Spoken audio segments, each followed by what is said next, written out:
ಪಂಚಮಸಾಲಿ ಸಮಾಜದ ಬಗ್ಗೆ ಸರ್, ಅದರಲ್ಲೂ ಕೂಡ ನಿನ್ನೆ ಲಕ್ಷ್ಮೀ ಹೆಬ್ಬಾಳ್ಕರ್ ಬಗ್ಗೆ ಬೆಳಗಾವಿಯಲ್ಲಿ ಪಂಚಮಸಾಲಿ ಮುಖಂಡರು ವಿರೋಧ ಮಾಡಿದ್ರು ಸ್ಪರ್ಧೆ ಬಗ್ಗೆ. ನೋಡ್ರಿ, ನಾವು ಒಂದು ಮಾತು ಹೇಳ್ತೀನಿ, ಇದು ಯಾವುದೋ ಒಂದು ಜಾತಿ ಚುನಾವಣೆ ಇಲ್ಲ, ಇದು ರಾಷ್ಟ್ರದ ಚುನಾವಣೆ.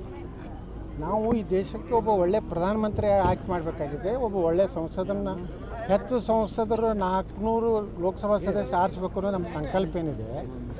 ನಮ್ಮದು ದೇಶದ ದೃಷ್ಟಿಯಿಂದ ಜಾತಿದು ಬಂದಾಗ ಅದು ಮುಂದೆ ಇವ್ರು ಯಾರು ಮೀಸಲಾತಿಗೆ ಹೋರಾಟ ಮಾಡಿದ್ರು, ಯಾರು ಮೋಸ ಮಾಡಿದ್ರು ಎಲ್ಲನೂ ಈಗಾಗಲೇ ನಮ್ಮೆಲ್ಲ ಸಮಾಜದ ಎಲ್ಲ ಮುಖಂಡರು ಮಾತಾಡ್ಯಾರ.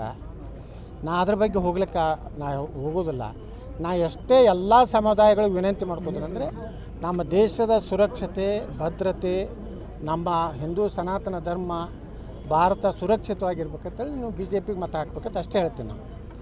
ನಾ ಯಾವುದೋ ಸ್ಪೆಸಿಫಿಕ್ ಒಂದು ಜಾತಿಗೆ ಅಂತೇಳಿ ನಾವು ಮಾತಾಡೋದಿಲ್ಲ. ಸರ್, ಲಕ್ಷ್ಮೀ ಹೆಬ್ಬಾಳ್ಕರ್ ಅವರು ಡೈಲಿ ಒಂದು ಪೆಗ್ ಹಾಕಿ ಮಲ್ಕೋತಾರೆ ಅಂತೇಳಿ ಇವರು ನೋಡ್ರಿ, ನಾನು ಸಂಜಯ್ ಪಾಟೀಲ್ ಅವರು ಹೇಳಿರು. ಯಾರು ಬೇಕಾದವ್ರು ಹೇಳ್ರಿ, ನಾ ವೈಯಕ್ತಿಕವಾಗಿ ಯಾವುದೇ ಒಬ್ಬ ಹೆಣ್ಣು ಮಗಳ ಬಗ್ಗೆ ಆಗಲಿ ಯಾರ ಬಗ್ಗೆನೂ ವೈಯಕ್ತಿಕ ಅವ್ರವ್ರಿಗೆ ಬಿಟ್ಟಿತ್ತು ಅಂತಂದ್ರೆ ನಾನು. ನಿಮ್ಮ ಉಬ್ಬಿದ ರಕ್ತನಾಳಗಳ ಸಮಸ್ಯೆಗೆ ಎವಿಸ್ ಆಸ್ಪತ್ರೆಯಲ್ಲಿ ಕೇವಲ 30 ನಿಮಿಷದ ಲೇಸರ್ ಚಿಕಿತ್ಸೆಯೊಂದಿಗೆ ಮುಕ್ತಿ ಹೊಂದಬಹುದು.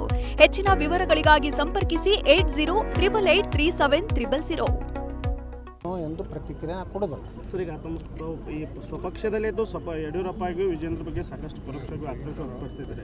ಏನಾದರೂ ಹೈಕಮಾಂಡಿಂದ ಹಿರಿಯ ಮುಖಂಡರ ಬಗ್ಗೆ ಏನಾದರೂ ಚರ್ಚೆ ಮಾಡಿದ್ರು ಸರ್? ಎಲ್ಲ ನೋಡ್ರಿ, ಎಲ್ಲ ಅಧ್ಯಯನ ಮಾಡ್ಯಾರ, ಎಲ್ಲ ಚರ್ಚೆ ಮಾಡ್ಯಾರ. ಎಲ್ಲ ನೋಡ್ರಿ, ನಮಗೆ ಒಟ್ಟೆ ನಮ್ಮ ಸಂಕಲ್ಪ ಏನೈತಿ, ಈ ಲೋಕಸಭೆಯಲ್ಲಿ ನಾವೆಲ್ಲರೂ ಕೂಡಿ ಒಕ್ಕಟ್ಟಾಗಿ ಕರ್ನಾಟಕದಲ್ಲಿ 28 ಲೋಕಸಭೆ ಗೆಲ್ಲಬೇಕು ಅನ್ನೋಂಥ ಸಂಕಲ್ಪ ನಾವು ಮಾಡಿದ್ವಿ.